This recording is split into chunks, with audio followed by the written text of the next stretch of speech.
Good evening, everyone. Welcome to Cop Talk. Liverpool 2, Arsenal 2. Yeah, it was a good game. I enjoyed it. Disappointing that we allowed Arsenal to get back into the game. Arsenal started the second half well, caught us cold, I think, really, scoring in the first couple of minutes of the restart, and yeah, should have been better defended. Their first goal, definitely. I mean, Kanate, Van Dijk, not great. They weren't switched on from the start, and it cost us because that got Arsenal sort of back into the game. And look, I still think we were the better team over the 90 minutes. Look, Arsenal played well, no doubt about it. They're a good side, and they showed a lot of character and fight to get back into the game. So credit to them. They're a good side. They've been our closest rivals this year, even though they're a bit away from us. But yeah, it's one of those. It was a bit disappointing, to be honest with you, because we started nicely. I mean, they had a good chance in the first few minutes with Saka putting it wide from a free kick, and he was onside as well. It would have counted. Um, but then after that, I think that woke Liverpool up a little bit, and then they started to play, and yeah, we were good. In that first half, we played really well. Diaz was really good. He had a very good game. In my opinion, he was our best player. Um, but yes, second half, not good. Not good to allow them back into it. And yes, we could have won it at the end, but then so could have they. I mean, if you look at the second half, I mean, it was our sloppiness that allowed them into the game. We don't close down the cross from Trossard. He puts a good ball into the box, but you got Van Dijk and Kanate in there. Martinelli's beating them in the air. Come on, that's not good enough from Van Dijk and Kanate. I'm sorry. And their second goal, fantastic shot from Odegaard. What a shot that was!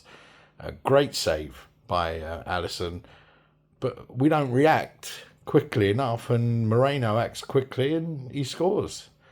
Yeah, it's just, sloppy. We could have avoided that, I think react a bit quicker, but a great shot from Odegaard. It's the first goal I have more of a problem with that they scored. And then, towards the end, both teams could have really won it. I mean, we did score a goal. It was a foul by Kanate, and so rightly it was disallowed. But just before that, Robertson, he had a great chance. I mean, he should have buried that.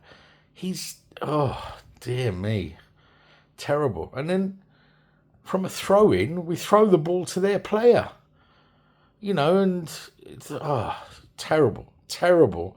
And Odegaard could have scored, and he's a quality player, and I'm surprised he didn't. And it would have, it would have been what we deserve because, sloppy play. Look, we've won the league. I don't want to criticise the team, the manager, but yeah, the urgency, we've lost that a little bit. Yeah, we turned it on against Tottenham, but Tottenham are a terrible team, and last week when we beat Tottenham, the week before last when we beat them, and we won the league actually that day.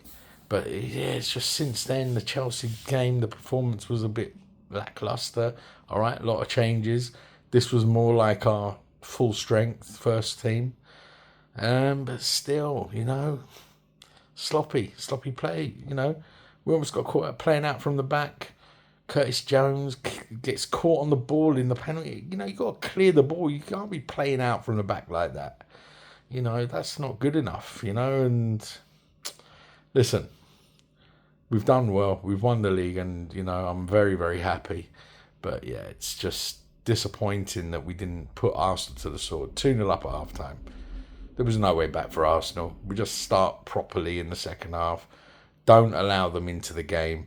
And we would have scored another couple of goals and we'd have won that game comfortably. But, we don't do it. We don't do the business. And Arsenal, to their credit, like I said, they've had a bad week, going out of the Champions League.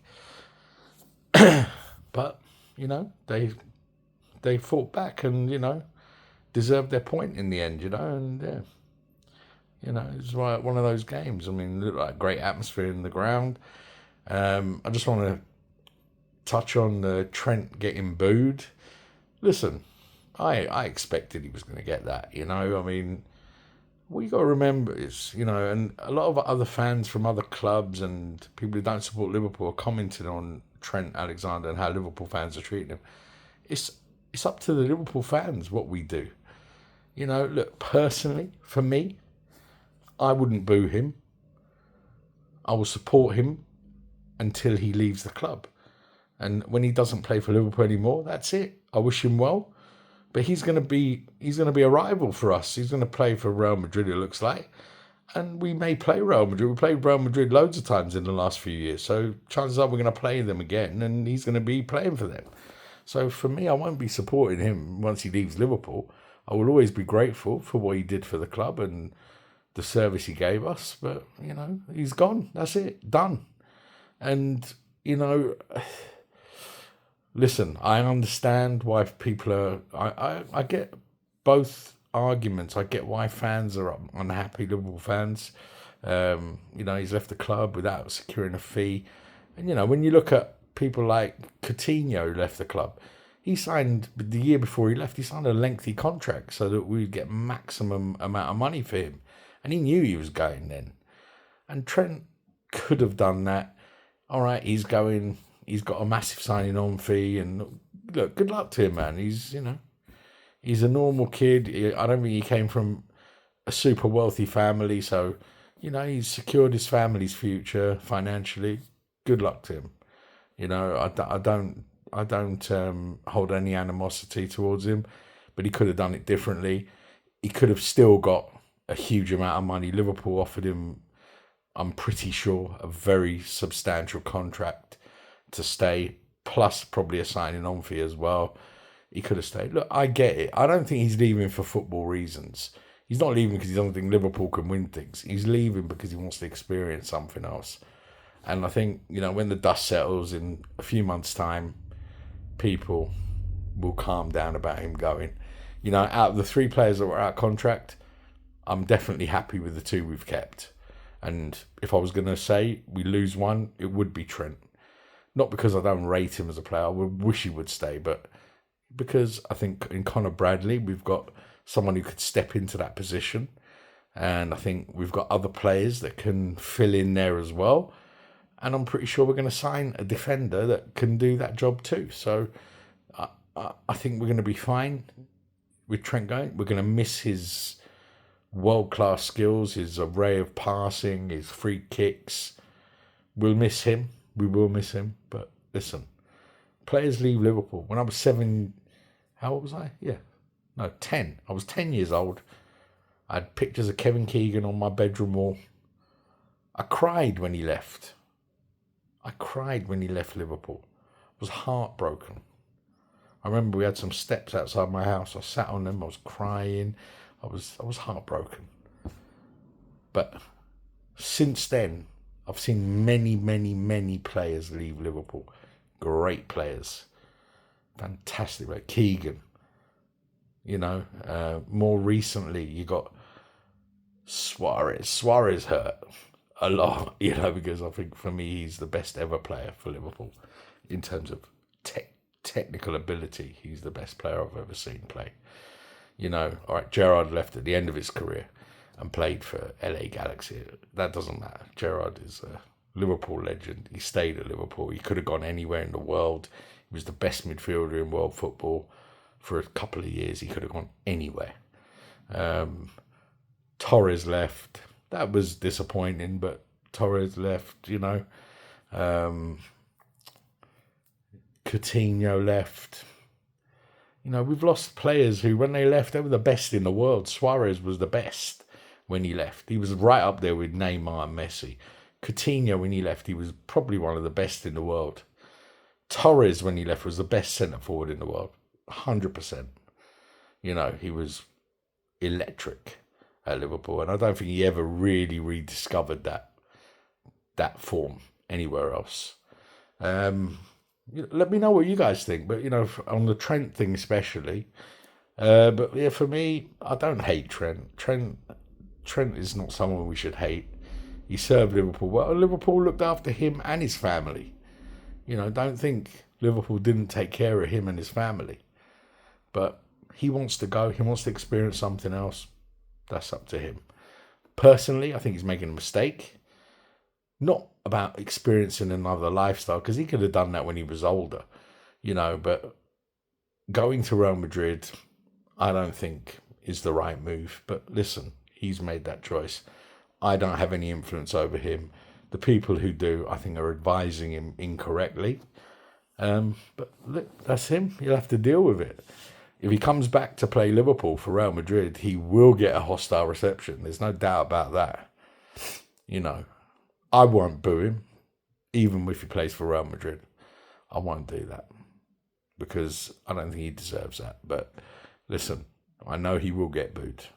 And it hurts more when someone, a local lad who's come through the academy, been there all his life, a Liverpool fan, says he doesn't want to play for Liverpool anymore. That hurts because as a fan, I don't understand that. Playing for Liverpool, I wouldn't play for any other team. I wouldn't support any other team. So that's why we feel it. And all these other fans can get lost, mate. You tell, you shouldn't do this. Arsenal lost their minds when Ashley Cole went to Chelsea. Lost their minds. Tottenham lost their minds when Sol Campbell went to Arsenal. Yeah? Arsenal again. Arsenal are the biggest hypocrites, by the way, actually. Ashley Cole. Xhaka got booed when he was the captain of their team. Adebayor, when he left, the abuse he got. So Arsenal fans can be quiet, mate. Forget it. I don't even listen to them. But, that's why we're hurting as Liverpool fans, because he's a local boy, come through the academy. And it hurts. It hurts to lose him. But listen, he's going, and that's it. And one thing we all need to remember as football fans, the only loyalty in football is from the fans. It's us, me, and all of you out there. We're the only ones that love Liverpool. The players say they love Liverpool, but listen, it's a business. It's their career. It's a business. Money's involved. That's it. We're the only ones. We love Liverpool. And we fall in love with the players, yes. You can't help that, but they're going to go at some point. Anyway, that's it. 2-2, disappointing. It looked like a great atmosphere with the, when the coach was coming in, the flares and the singing and in the ground. It was a great atmosphere. It's a shame Trent got booed, but I think that was expected. I think Slot got it wrong. I think he shouldn't have played him today. I think just straight after that announcement, just keep him on the bench. Don't play him. Let him play in the Brighton game next week, and he'll be around the squad for the last game. But he's said he wants to go. That's it. Let him go. But listen, I'm not the manager, so let me know what you guys think, man. And look, have a great week, and I will see you on the next one. Take care of yourselves.